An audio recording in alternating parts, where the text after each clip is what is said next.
Welcome back. Okay, the first three episodes of this series walked you through a simple way to determine your green zone, tempo, and red zone efforts and intensities.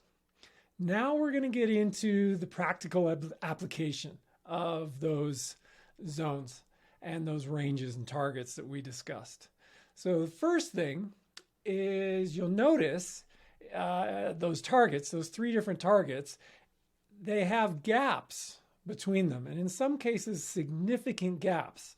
So that T minus effort, that middle of the tempo effort, is going to be your best, be a best effort depending on your fitness for between 1 and 4 hours.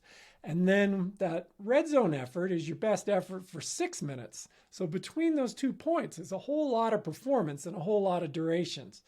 Now, the reason we're doing that is first to keep it simple, so you don't have to spend a lot of brain power guessing, am I in the right spot? And the other thing is it'll help you manage your energy better. So these targets are conservative. You're not going to overdo it. And you'll be, as a result, you're going to be able to roll up more volume. So you'll be able to do more work, particularly in the bulk of your year where you're focusing on building general capacity. As you shift and start bringing in specific capacity sessions, those will be targeted based on your goal event. And that's going to be it's going to depend on your sport and the duration of your event, the nature of your event, the terrain. But for general capacity, you're going to find those three targets work really well for you. Now, in application, so the targets are, we were aiming between zone 1 and 2, aiming between zone 3 and 4, and we're using power and pace to target that zone 5 training.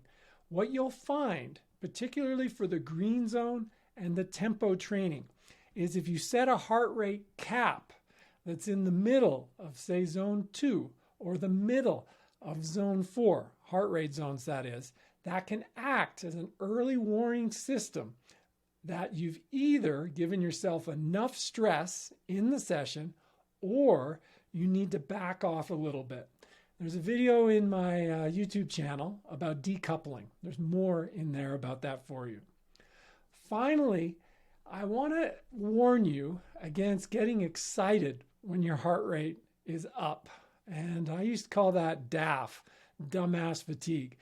It's really easy when you get excited or your heart rate's up to ignore the heart rate cap you set for yourself and talk yourself into changing the nature of the session. So what you want to do is go into each workout knowing what your goals are and use the cap, the heart rate cap, to keep yourself from giving yourself too much stress and maintain a series of small adaptations over a long time.